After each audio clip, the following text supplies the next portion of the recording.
So these are Right. good inputs. One of the things that I wanted to talk to you about, especially given your fantastic track record in building some of the largest deals in the history of SAP India.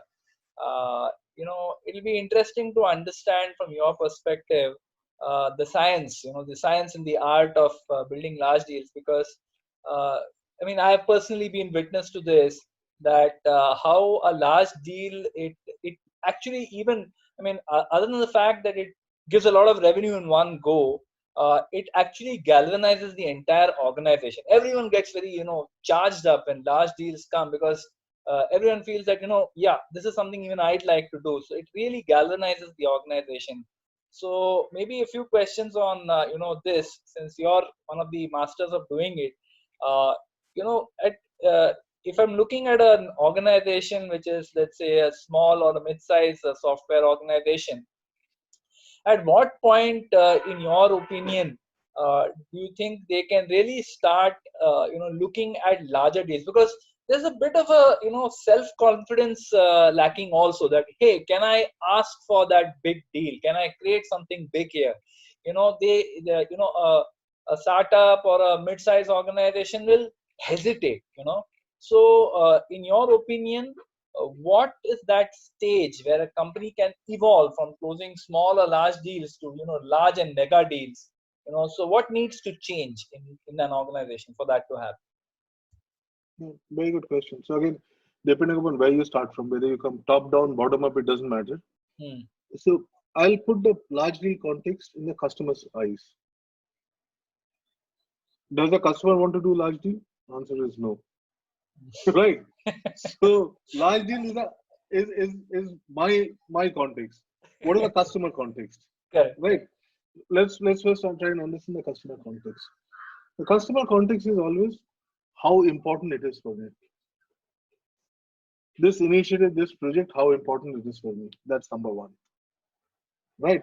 And where it is in the hierarchy, who's taking the decision. Hmm. That has to be at the topmost level. And what is the value he or she sees into that. Right. There is no other science to this. The highest authority in their company, what value he or she sees into this. Into what? Into three things. Into the relationship, into the partnership, and into what value, what he or she is trying to achieve in his organization. Right? Is it a change management agenda? Is it an automation agenda? Right? Or is it Some just transformation maybe. Yeah. yeah, that's one thing, transformation and this thing. Hmm. If it is not transformational, you will not be able to do it. Right? And if you recall what I said in the beginning, I talked about three things. I talked about customer success, I talked about value creation, and I talked about empowerment Yeah. Yeah. to the field organization. All these three things is in your company's DNA. If it is not built into the DNA, I've seen many large SaaS companies who are our global competitors struggle to scale their deal sizes, global SaaS companies, because the solution is great, there are enough references, but the value creation is not well documented, is not created, there's not enough. Customers are not talking about their success, what benefits they have achieved out of it. Right? If you are not able to do that, you cannot do large deals. Hmm. Right? Large deal is from my perspective. From the customer's perspective is what value it creates. Why should I sign a check, as big a check, let's say a 10x check of what I'm usually used to signing? If it doesn't create value for me, why should I do that? If it is not an important agenda, a transformation agenda, why should I do that? I think that's the question every company needs to ask. What is the value chain you're in, and how are you able to create that? Okay, so if I have to look at it from a perspective of a sales leader, okay, or a sales, even an account manager who's handling a mega corporation, a very large Sure. account conglomerate, or whatever it is, right? And as you said, probably I've been doing business with them for the past 5 years, 10 years, as an organization. As an individual, maybe 1 or 2 years, but the organization has had this customer for several years. They've been used to doing business with you in a particular way.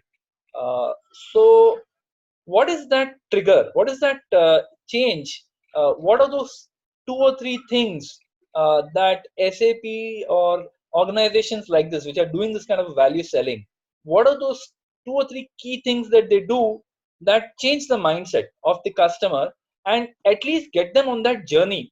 All right, okay, here's something where something valuable, something really much bigger than what I've ever discussed with these guys. So, what are those? What's that secret sauce? What are those key elements? If you want to share So, that. no, very, very good question. So, you have personally gone through a couple of them, many of these things. I think there's only one formula to that. As I talked about, what's the future the customer looks at their business, Mm-hmm. right? As an account manager or as a sales manager, Mm. I need to understand what is the customer's vision, what they want to be 5 years down the line, in terms of revenue, in terms of growth, in terms of market. What is their strategy, Mm-hmm. right?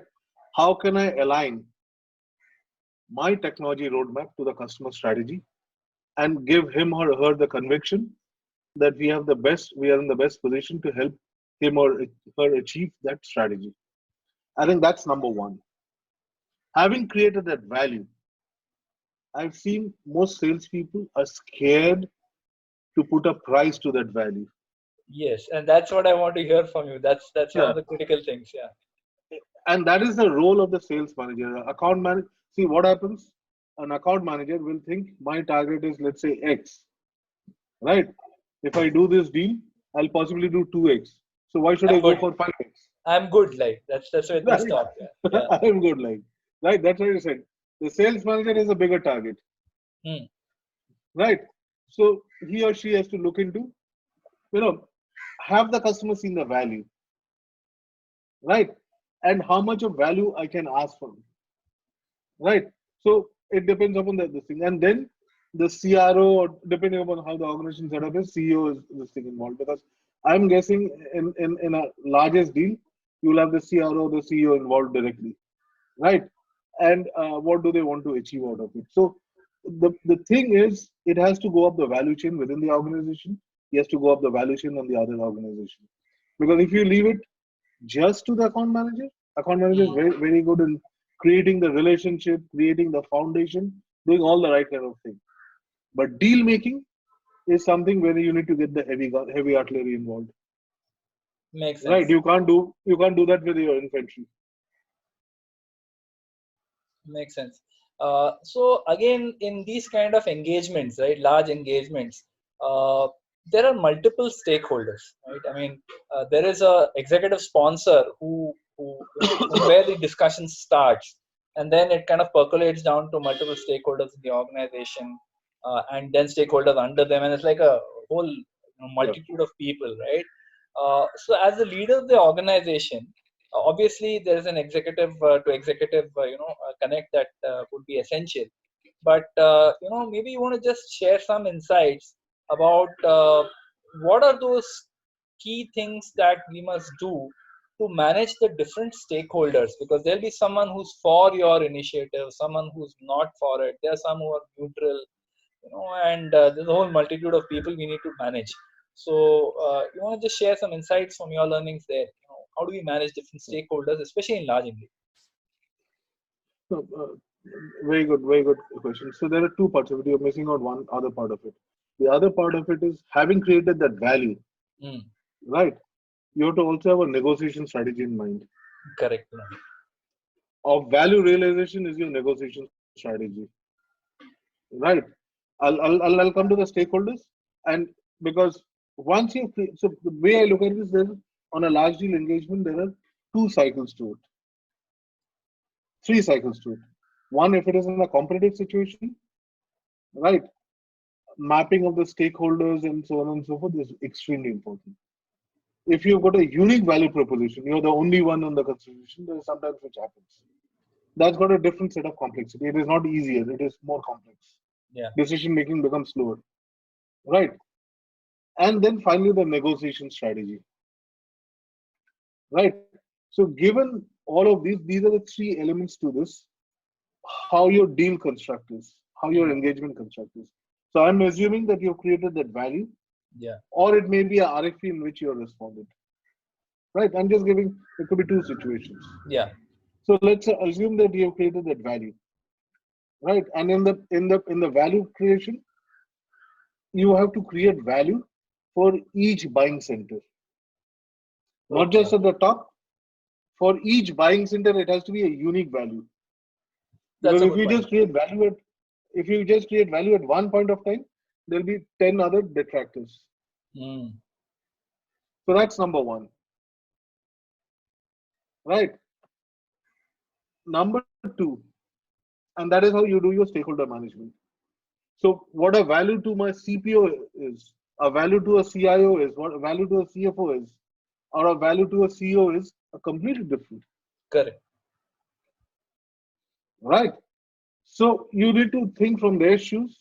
You need to understand their personas, individual, organization as well, to create that value. That's what I talked about. B2B is very unique.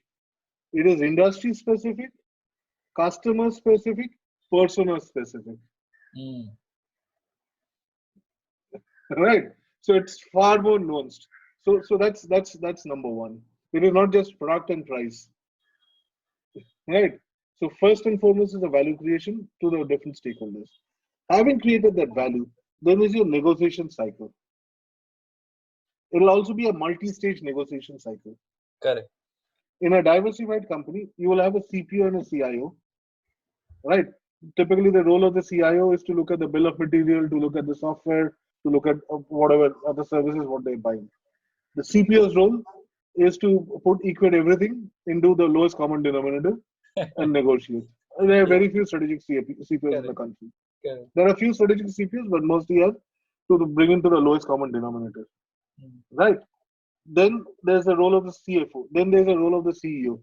You need to figure it out how many levels of negotiation it will go through, Mm. right? Are you going to only play the price card through the entire negotiation, or are you going to play different cards like I talked about value creation for different things? So CPO may look for price, CIO might look for extra deliverables, CFO might look for cash flow, CEO might look for risk mitigation, Excellent. Excellent. Yeah.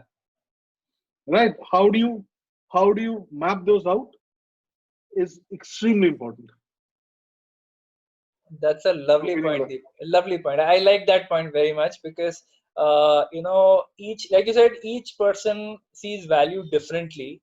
And how am I, in my offering, whatever I'm bringing to the table, the whole story, how am I addressing value for each of these individual stakeholders, not just bringing a one size fits all, boss, Correct. I am bringing, 200 crores of value to you by doing this initiative, but instead looking at each stakeholder and what's in it for them. Brilliant. I love that point.